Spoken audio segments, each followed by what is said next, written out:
بيت أوتي للناس للذي ببكة مباركة وهدى للعالمين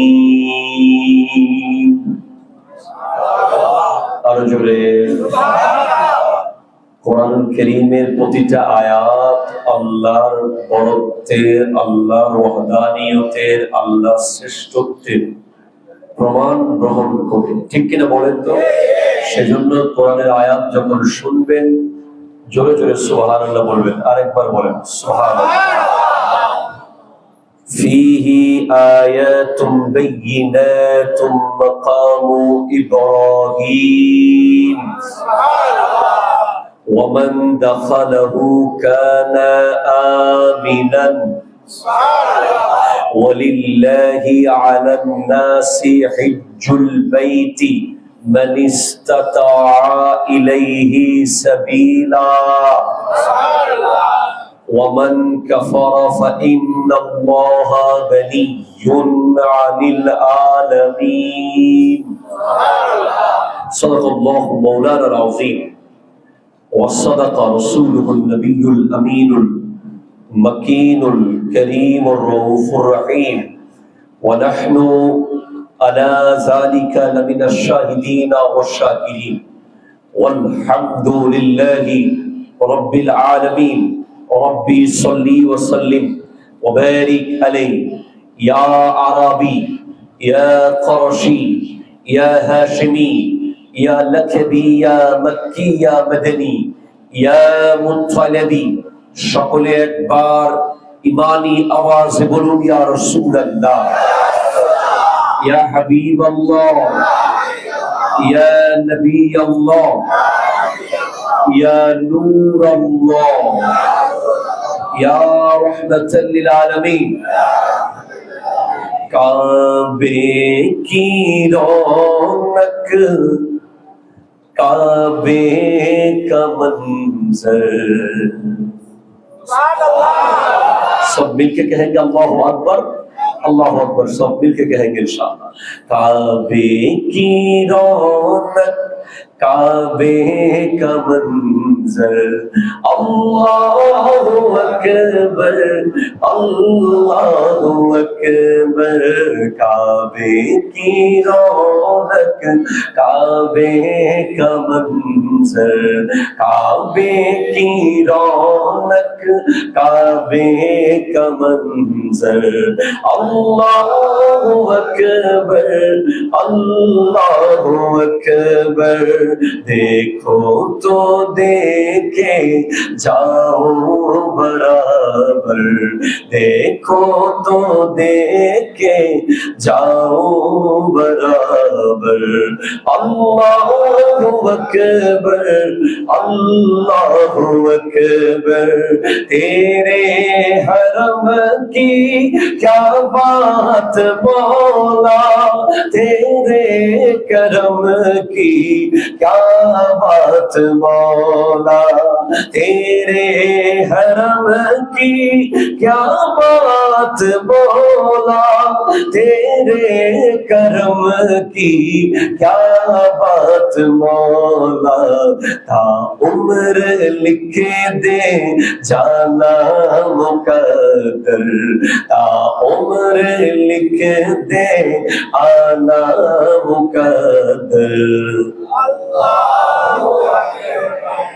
अल्लाहु अकबर, अल्लाहु अकबर, अल्लाहु अकबर, अल्लाहु अकबर, अल्लाहु अकबर, अल्लाहु अकबर। हमदे खुदा से तरी जुबाने कानों में रशगुल की है अज़ाने। हमदे खुदा से तेरा ही जुबाने कानों में रशगुल की है अज़ाने।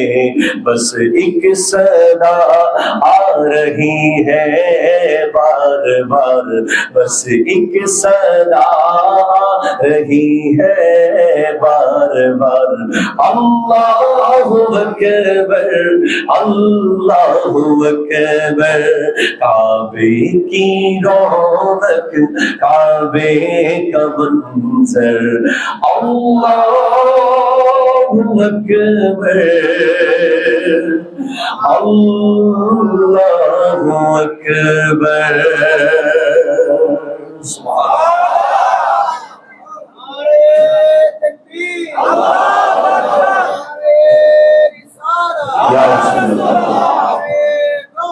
या हौसलात मुस्तकीम, जिंदाबाद जिंदाबाद। ঐতিহ্যবাহী তাহেরিয়া জামে মসজিদের সম্মানিত মুসল্লিয়ানে কেরাম, মুরব্বিয়ানে ইজাম, পর্দার আড়ালের মুস্তুরাত খাওয়াতিন, মা ও বোনেরা, আসসালামু আলাইকুম ওয়া রাহমাতুল্লাহি ওয়া বারাকাতুহু। রব্বুল আলামিনের আলিশান পাক দরবারে লক্ষ কোটি শুকরিয়া আদা করছি। আজ পবিত্র যুলকাদা শরীফের প্রথম জুমা তথা আশহুরুল হজ, আশহুরুল হুরুম, হারাম মাসসমূহের প্রথম মাস জিলকাদ শরীফের প্রথম জুমা যখন কাবার উদ্দেশ্যে বিমানগুলো ল্যান্ড করছে,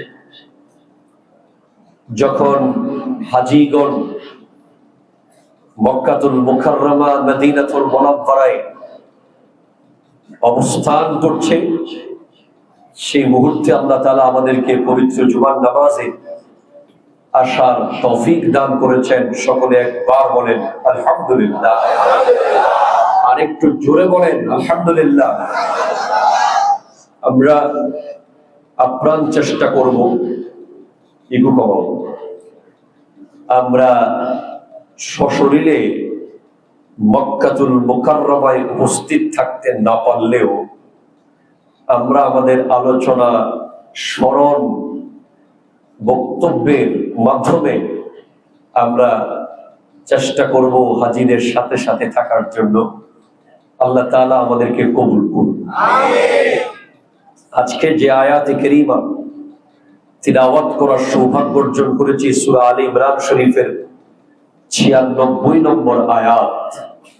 রব্বুল আলামিন ইরশাদ করতে লাগলেন, ইন্না আউয়ালা বাইতিন উদিয়া লিন-নাস, সুবহানাল্লাহ, জোরে বলেন। নিশ্চয়ই সর্বপ্রথম গৃহ যেটা মানব মণ্ডলীর জন্য, মানব জাতির জন্য নির্দিষ্ট করা হয়েছে, সৃষ্টি করা হয়েছে, বানানো হয়েছে, লাল্লাযী বিবাক্কাতা মুবারাকা, ওটা বাক্কায় তথা মক্কায় অবস্থিত, ওয়া হুদাল লিল আলামিন, আর এই ঘর সমস্ত আলামিন, বিশ্ববাসীর জন্য পথ প্রদর্শক। একটু জোরে বলেন সুবহানাল্লাহ। ঘর মানুষের থাকার জায়গা হয়, ঘর মানুষের অফিস হতে পারে, ঘর মানুষের প্রতিষ্ঠান হতে পারে। ঘর তো ঘর, ঘরের মধ্যে দেয়াল আছে, ছাদ আছে, কনক্রিট, লোহা, ইট, বালি, ওটা আবার হেদায়ত কেমনে করে? বলে না ভাই না, দুনিয়ার সব ঘর এক, আর এই কাবা ঘরের মর্যাদা আরেক।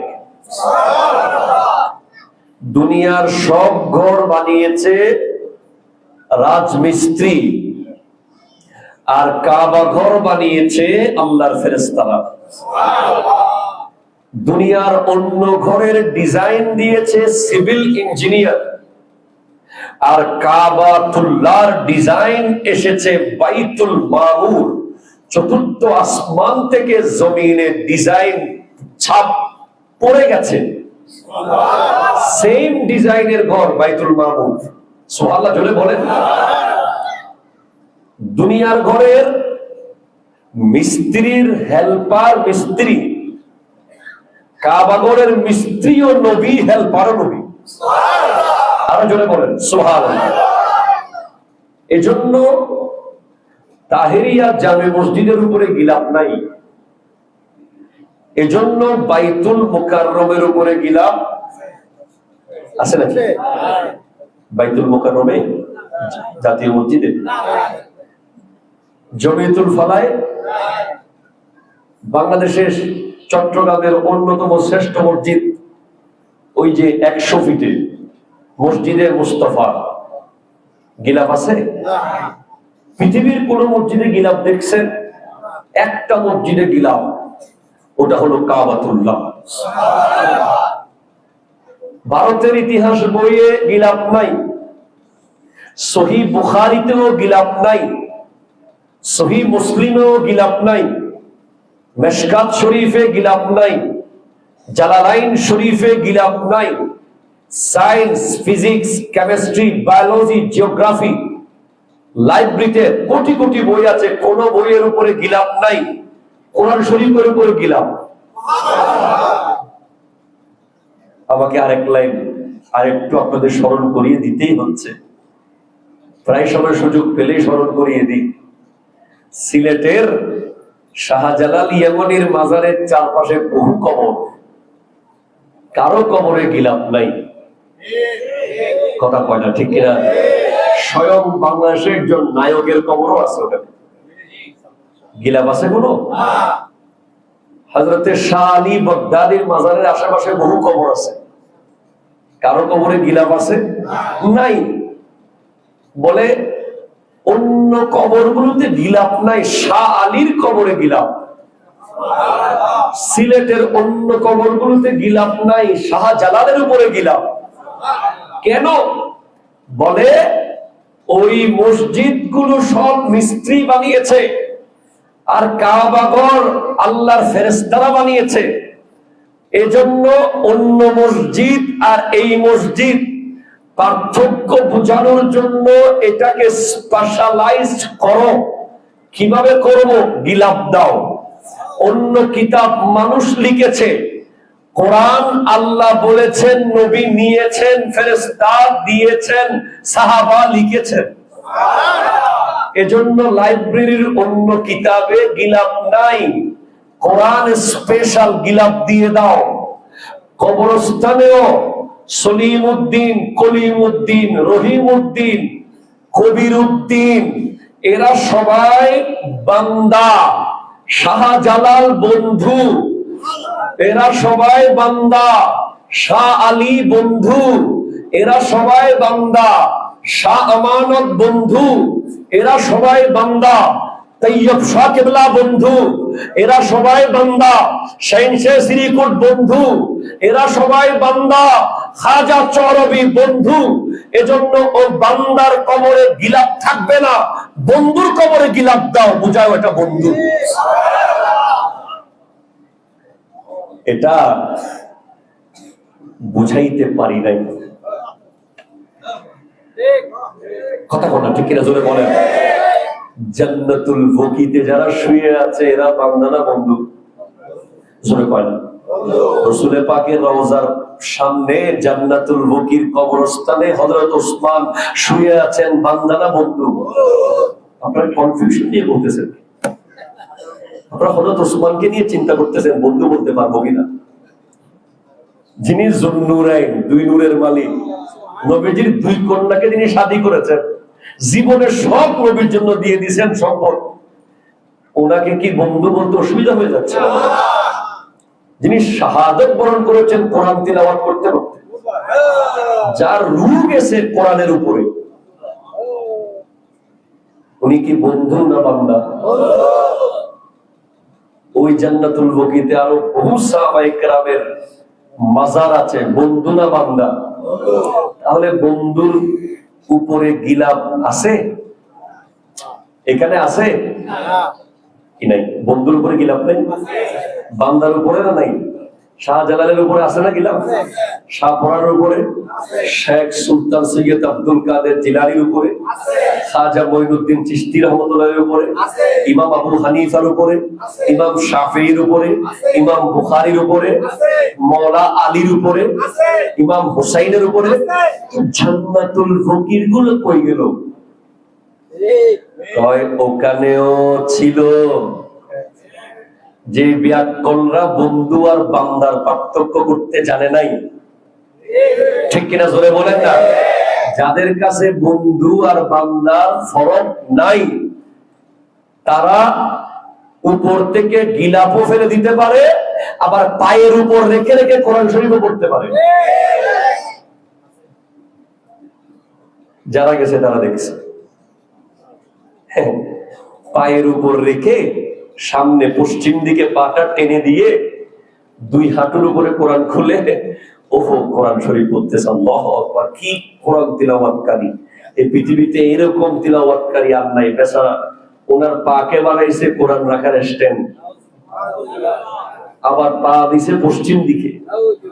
এইভাবে কোরআন তিলাওয়াত যারা করতে পারে, তাদের কাছে কোরআনেরও কি মূল্য, কোরআনের মালিকেরও কি মূল্য, কোরআনের বাহকেরও কি মূল্য, কোরআনের ধারকেরও কি মূল্য। তারা বান্দাও বুঝে না, বন্ধুও বুঝে না। তারা মনে করে ইসলাম মানে ফ্যাশন, ঠিক কিনা জোরে কথা বলে। আল্লাহ বুঝার তৌফিক দান করুন। আমি কি কষ্ট দিয়ে দিলাম বেশি? জি। ইন্না আউয়ালা বাইতি উদিয়া লিন-নাস লাল্লাযী বিবাক্কাতাল মুবারাকা।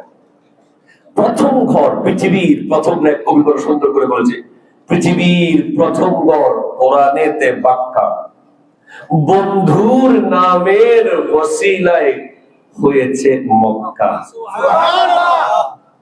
বন্ধুর নামের মিম মুহাম্মদ, সুবহানাল্লাহ। কবিরা তো লিখবেই মনের কথা। তো এই ঘর, আল্লাহু আকবার, এই ঘর এমন ঘর যেটা হেদায়েত করতে পারে, যেটার আওয়াজ করে ওয়াজ করতে কথা হয় না, ওয়াজ করতে হয় না। আমি আপনাকে হেদায়েত করার জন্য আমার ওয়াজ করতে হবে, আপনাকে হেদায়েত করার জন্য রাস্তা দেখাতে হবে। সাহাবায়ে কেরাম হেদায়েত করেছেন, তাবেঈন হেদায়েত করেছেন, তবে তাবেঈন হেদায়েত করেছেন, আইম্মায়ে মুজতাহিদিন হেদায়েত করেছেন, আউলিয়া সালেহিন হেদায়েত করেছেন। আর আমার নবী আগে, আরো আগে, আরো আগে, আরো আগে, যেই ঘর স্বয়ং নিজের দাঁড়িয়ে থেকে গোটা জগৎকে হেদায়েত করছে শুধু চেহারা দেখিয়ে দেখিয়ে, সেই ঘরের নাম কাবাতুল্লাহ। জোরে বলেন সুবহানাল্লাহ। আপনি যখন এই ঘরের সামনে যাবেন,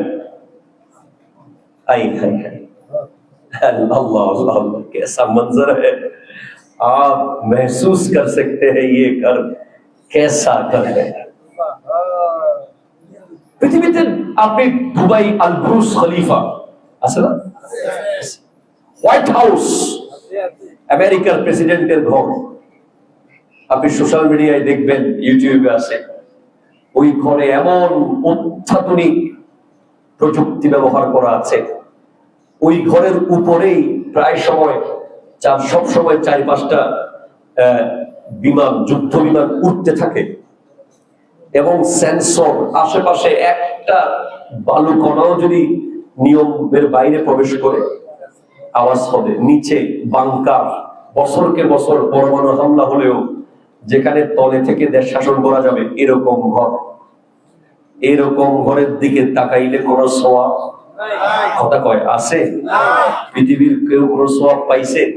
পাইলে। আপনি গুলশানে যান, বসুন্ধরায় যান, বাংলাদেশে অনেক সুন্দর সুন্দর ঘর আছে, তাকাইলে কোন সওয়াব নাই। আর পৃথিবীতে একটা ঘর আছে কালো, সুবহানাল্লাহ। কেমন কালো?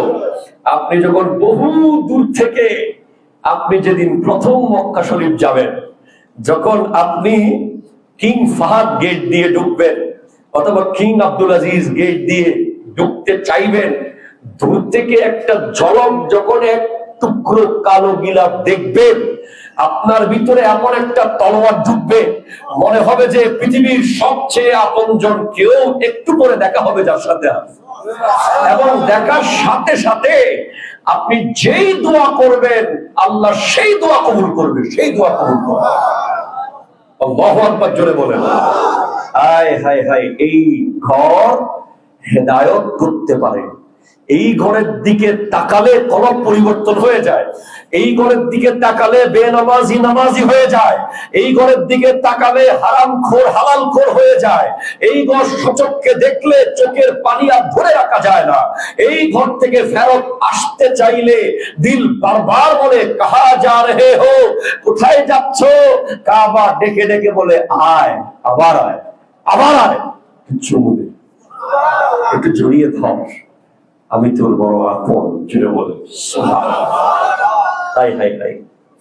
আমার দয়াল নবী, আমার নবীকে জিজ্ঞেস করা হয়, ইয়া রাসূলুল্লাহ, হযরতে আবু যর গিফারী রাদিয়াল্লাহু তাআলা থেকে বর্ণিত, ওগো নবী, এই পৃথিবীর প্রথম ঘর কোনটা, প্রথম মসজিদ কোনটা?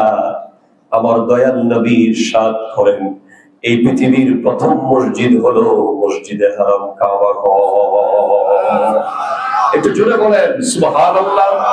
ওগো নবী, এই ঘরের পরের ঘর কোনটা? এই ঘরের পরে কোন ঘর আল্লাহর ঘর মসজিদ হিসেবে বানানো হয়? আমার দয়াল নবী বলেন, এই ঘরের পরের ঘর বাইতুল মুকদ্দাস, ওই জেরুজালেমের মধ্যে মসজিদে আকসা। আমার নবীকে জিজ্ঞেস করা হয়, এই দুই ঘরের মধ্যে বানানোর ব্যবধান কতদিন?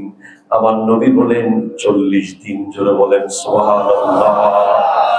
এই ঘর কাবা ঘর বানানো 40 দিন পর মসজিদে আকসা, সুবহানাল্লাহ জোরে বলেন, আল্লাহু আকবার বলেন, মসজিদে আকসা বানানো হয়েছে। এরপর জিজ্ঞেস করা হয়, হযরত আবু যর গিফারী রাদিয়াল্লাহু তাআলা জিজ্ঞেস করছেন, ওগো নবী, এরপরে কোন মসজিদ? তিনি বলেন, আমার নবী বলেন, যেখানেই নামাজ পড়ো সেটাই, কারণ আল্লাহ আমি নবীর কারণে গোটা জমিনকে মসজিদ বানিয়ে দিয়েছে। আল্লাহু আকবার বলেন, আল্লাহু আকবার। আমার নবী আসার পরে এই জমিনে বেরি স্পেশাল যে নিয়ামত আমার নবীকে আল্লাহ দিয়েছেন, তার মধ্যে একটা হলো ওয়াজুইলাত লিয়াল আরদু মসজিদান তাহুরা। হাবিব, আপনি এসেছেন, আপনাকে একের পর এক পুরস্কার দিয়ে, আপনাকে একের পর এক ক্রেস্ট দিয়ে, আপনাকে একের পর এক উপহার দিয়ে গ্রহণ করা হচ্ছে। তার মধ্যে কোটি কোটি উপহারের মধ্যে একটা উপহার হলো, আমার নবীর কদম যখন জমিনে লেগে গেছে, আল্লাহ পৃথিবীর গোটা জমিনকে মসজিদ বানিয়ে দিয়েছেন এবং পৃথিবীর মাটিকে পবিত্র বানিয়ে দিয়েছেন তায়াম্মুম করার জন্য। যেখানে প্রকাশ্য নাপাকি নাই, যেখানে ময়লা নাই, সেখানেই আপনি নামাজ পড়তে পারবেন। এই মসজিদে আপনি নামাজ পড়তে যেভাবে পাচ্ছেন, ওই বারান্দায় নামাজ পড়তে পারবেন, ওই পাক্কায় নামাজ পড়তে পারবেন, বাইরের মাঠে নামাজ পড়তে পারবেন। এটা আগে সম্ভব ছিল না, আগের নবীরা পারত না, আমার নবীর কারণে এটা হয়েছে। আমার নবী বলছেন, বাকি সব মসজিদ যেখানেই নামাজ পড়ো। দেখুন মসজিদ নববী কই, সুবহানাল্লাহ জোরে বলেন। মসজিদ নববী, এটার শান আলাদা, আরো জোরে বলে না সুবহানাল্লাহ। এটার আজমত আলাদা, এটার মর্যাদা আলাদা, এটার মর্যাদা আলাদা। কারণ এই মসজিদ ওই মসজিদ যেই মসজিদ আমার নবী নিজে বানিয়েছেন, নিজে। আল্লাহু আকবার জোরে বলেন। হায় হায় হায়, এটার শান ও আজমত গত জুমার মধ্যে কিছুটা বর্ণনা করা হয়েছে মসজিদ নববীর ব্যাপারে। তাহলে আমরা কি বুঝলাম? এই কাবা ঘর, এই মসজিদে হারাম, এটা পৃথিবীর প্রথম মসজিদ। জোরে বলেন সুবহানাল্লাহ। এটা কোন জায়গায় আছে? এটা আছে গোটা পৃথিবীর নাভি, একদম মিডল পয়েন্টে, যেখানে প্রথম জমিন সৃষ্টি হয়েছিল। এই পৃথিবীর সম্পূর্ণ পানি আর পানি ছিল, প্রথম ওই জায়গায় বুদবুদ তৈরি হয়। বুদবুদ বুদবুদ হতে হতে ওখানে জমিনের অস্তিত্ব আসে এবং সেখানে এই ঘর হয়। এই ঘরের বিশাল ইতিহাস, তার মধ্যে একটা হযরত ইব্রাহিম আলাইহিস সালামের যে ইতিহাস আপনারা শুনেছেন এবং আশ্চর্য হয়েছেন, আজীবন আশ্চর্য হবেন। হযরত ইব্রাহিম আলাইহিস সালাম প্রায় 80 বছরের পর, প্রায় 86 বছর বয়সে একটা সন্তান আল্লাহ তাকে দিয়েছিলেন, যার নাম ইসমাঈল জবিহুল্লাহ। একটু জোরে বলবেন না? আরো জোরে বলেন। 80 বছর পর যদি কেউ সন্তানের বাপ হয়, মহব্বত কম থাকবে না বেশি থাকবে? 80 বছর পর, 85 বছর বয়সে, 86 বছর বয়সে যদি কেউ সন্তানের বাবা হয়, তার প্রতি মহব্বত থাকবে অগাধ। হযরত ইব্রাহিম আলাইহিস সালাম, ইব্রাহিম খলিলুল্লাহ আলাইহিস সালাম, উনি তো খলিল, ওনার গোটা জীবন যাচ্ছে পরীক্ষায় আর পরীক্ষায়, পরীক্ষা আর পরীক্ষা। ওনার উপর বিশাল এক কঠিন পরীক্ষা হয়েছিল। এই পরীক্ষার মাধ্যমে কাবাঘর পুনরায় নির্মাণ শুরু হয়েছিল। কাবাঘর প্রথম ফেরেশতারা নির্মাণ করে, আদম আলাইহিস সালামের আমলে ছিল। এরপর নূহ আলাইহিস সালামের প্লাবনে এই কাবাঘর পরিপূর্ণভাবে নিশ্চিহ্ন হয়ে যায়, জাস্ট একদম কোনো চিহ্ন ছিল না। এরপর ইব্রাহিম আলাইহিস সালাম নতুন করে এই কাবাঘরকে আবার তৈরি করেন, ওই জায়গার উপরে, ওই চিহ্নের উপরে। ওই চিহ্ন কিভাবে জানলেন, কিভাবে পেলেন? আল্লাহ বিশাল এক পরীক্ষার মাধ্যমে হযরতে হাজেরা আলাইহিস সালাম, ইব্রাহিম আলাইহিস সালামের আগের বিবি হযরতে সারা, এরপরে পরের বিবি হযরতে হাজেরা আলাইহিস সালাম। হযরতে হাজেরা আলাইহিস সালামের ঘরে ইসমাইল জবিহুল্লাহর জন্ম হয়। তখন আল্লাহর পক্ষ থেকে পরীক্ষা আসে। আল্লাহর ফেরেশতারা বলে, আল্লাহ, আপনার খলিল তো মনে হয় আপনার থেকে মহব্বত কমে গেছে, এখন একটু খালি পোলার দিকে মহব্বত, খালি ইসমাইলের দিকে আবেগ, দেখেন না একটু পরীক্ষা করে খলিল আগের জায়গায় আছে কিনা। কয় কি কও? খলিল রে আমি আগুনে ফেলতে পড়তে দেখেছি।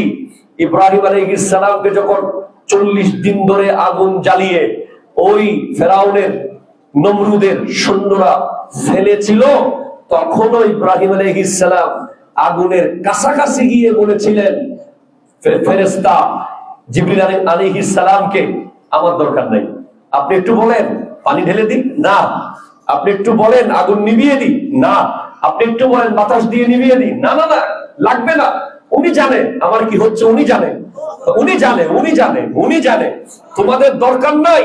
বলে পানি দিয়ে দিচ্ছি, না বাতাস দিয়ে দিই, না জমিন উল্টাই দিই, না লাগবে না, একেবারে আগুনে এখন আপনি পুড়ে যাবেন, যাবো পুড়ে। ওনার যদি পুরাতে মন চায় পুরাত, উনি পুড়িয়ে ফেলুক, অসুবিধা নাই। দেখে সাথে সাথে আল্লাহ রব্বুল আলামিন বলে, পারলাম না আমার খলিলের মোহাব্বত, ইয়া নারু কুনি বারদান ওয়া সালামান আলা ইব্রাহিম, এ আগুন তুমি ইব্রাহিম আলাইহিস সালামের জন্য ঠান্ডা হয়ে যাও এবং জান্নাতের টুকরা বাগান হয়ে যাও। আল্লাহু আকবার জোরে বলেন। যেই মাত্র এই আগুনের মধ্যে পড়লেন, দেখে ওনার নিচে একটা জান্নাতি তথ্য এসে গেছে, একটা জান্নাতের একটা টুকরা পুরো বাগান হয়ে গেছে।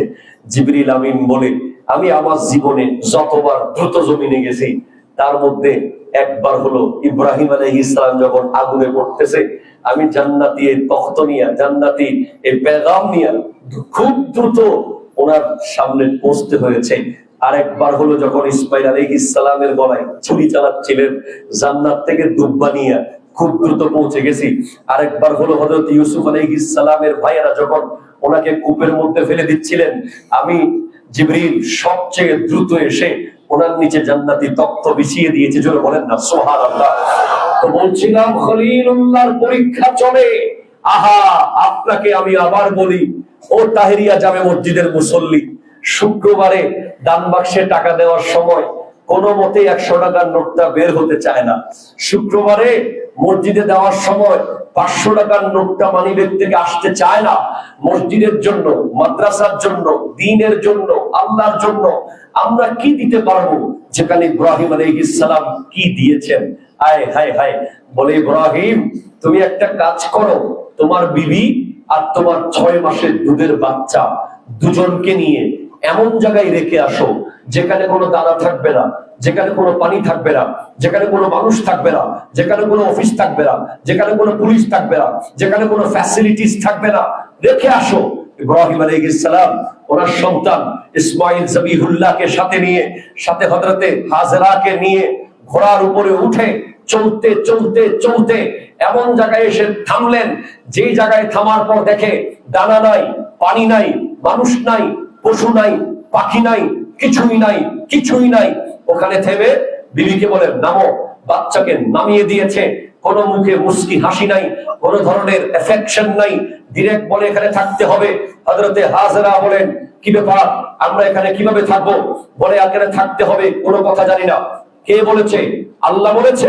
বলে হ্যাঁ আল্লাহ বলেছে। বলে আল্লাহ বললে থাকতে রাজি আছি, আপনি চলে যান। আহা, হায় হায় হায়, আপনি 6 মাসের দুধের শিশুর জন্য হাসপাতালে রাত দিন এক করে ফেলেছেন। আপনার দুধের শিশুর নিউমোনিয়া হয়েছে, আপনি তার জন্য বিশ্বের সবচেয়ে দামি ডাক্তার আনতে প্রস্তুত। আপনার শিশুকে রাত্রেবেলা 1 সেকেন্ডের জন্য সিনা থেকে রাখেন না, আপনার কলিজার টুকরাকে। আর ইব্রাহিম আলাইহিস সালাম দুধের শিশু ইসমাইল জবিহুল্লাহকে রেখে চলে যাচ্ছে। যাওয়ার সময় বারবার বলেন, কই যান? বলে কোনো কথা নাই, থাকতে হবে এখানে। চলে যাচ্ছে।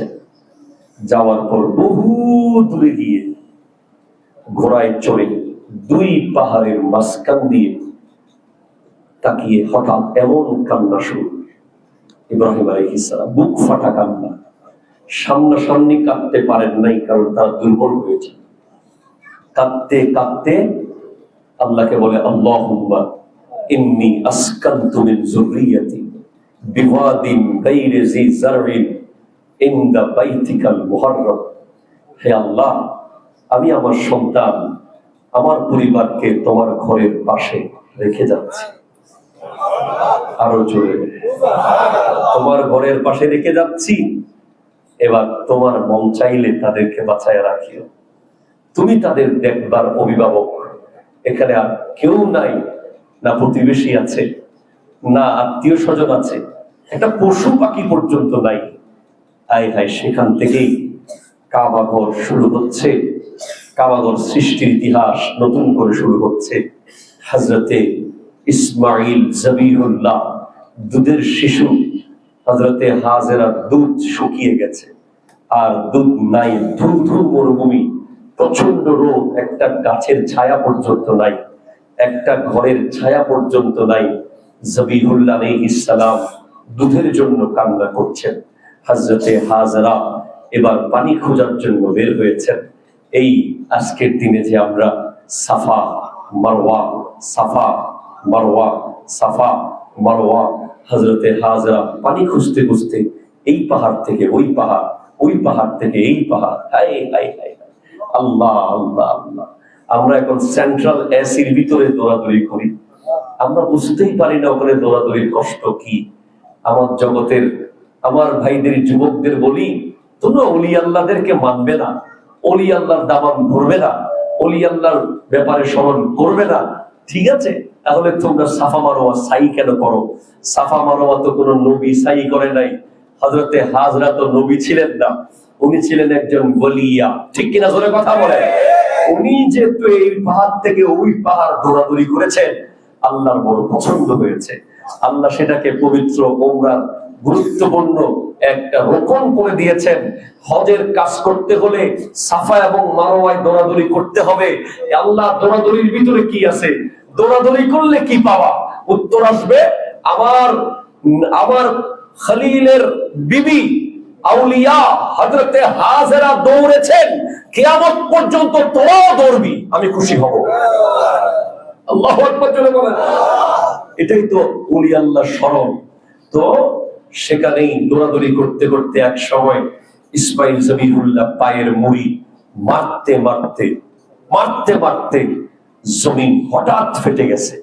ফেটে গিয়ে পানি বের হওয়া শুরু হয়ে গেছে।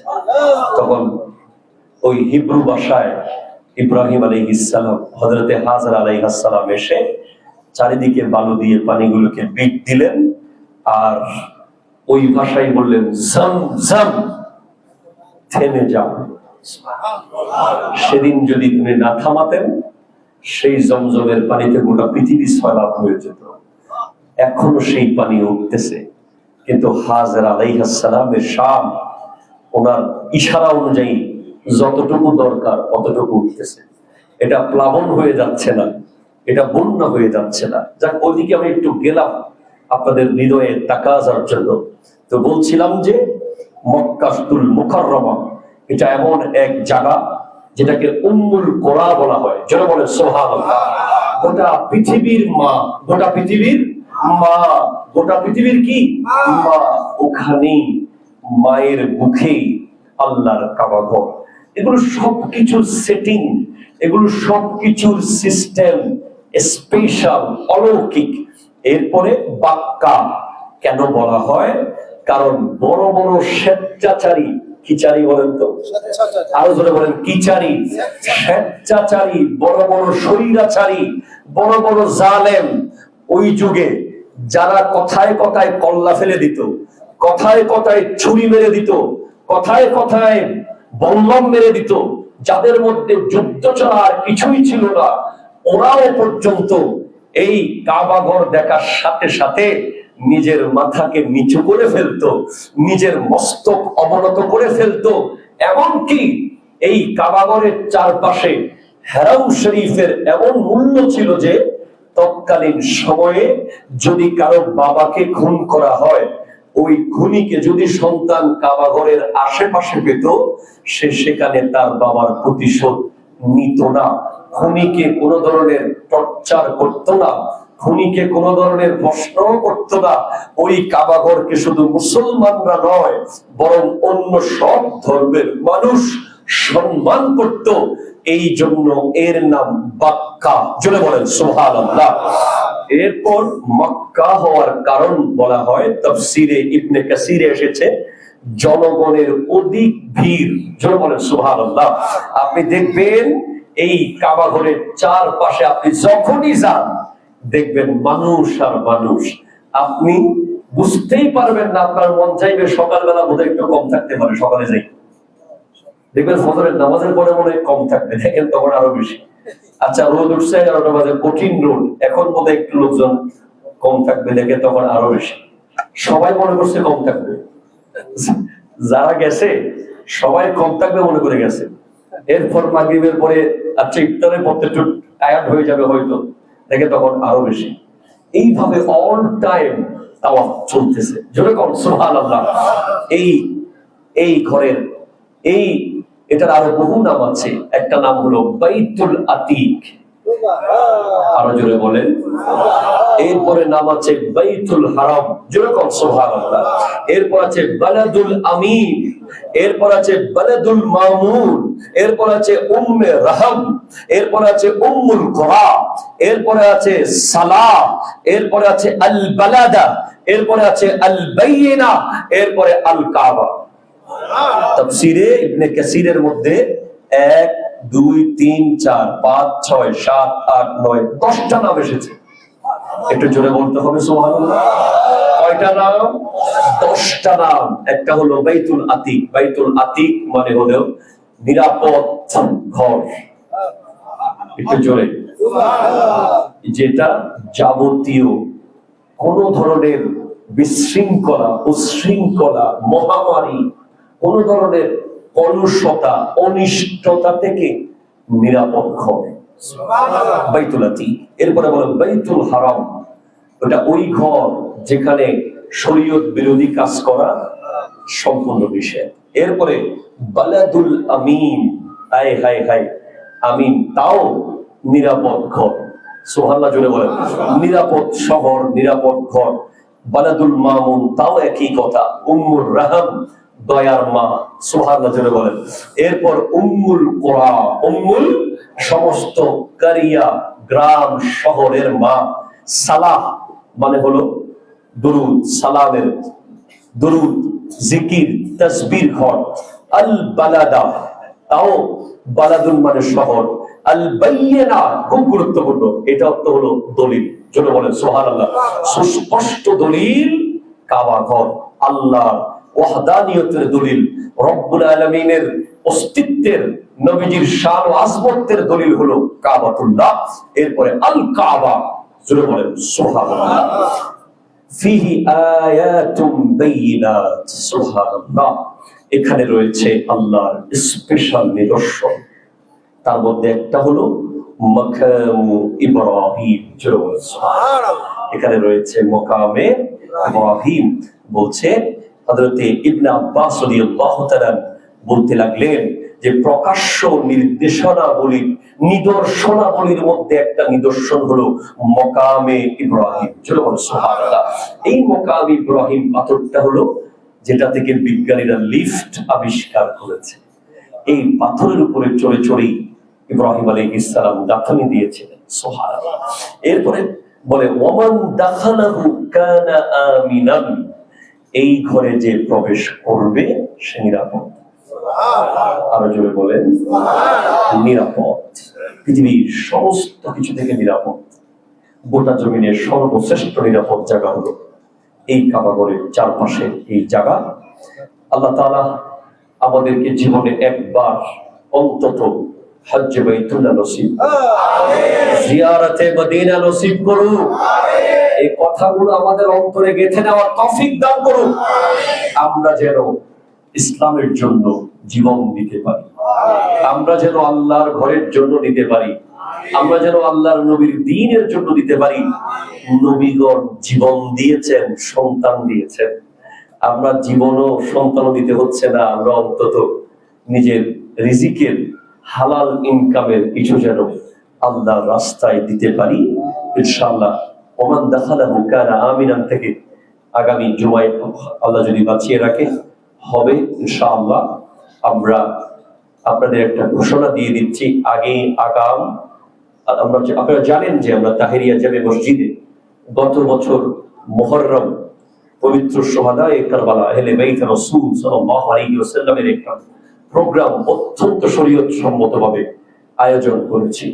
আপনারা জানেন যে মুহররম মাস আসলে এক ধরনের বাতিল ফিরকা যারা নিজেদেরকে হোসাইনি দাবি করে অনেক বেশি ভয়ঙ্কর রকমের কুসংস্কৃতি, কুকালচার, কুকীর্তি চালু করে দিয়ে দেয়। তাই আমাদের উচিত শরীয়ত সম্মত প্রোগ্রাম আয়োজন করে বাতিলদের জবাব দেওয়া, ঠিক কিনা জোরে কথা বলেন। সেই কারণে আমাদের ডেট আজকে ফিক্স হয়েছে ইনশাআল্লাহ।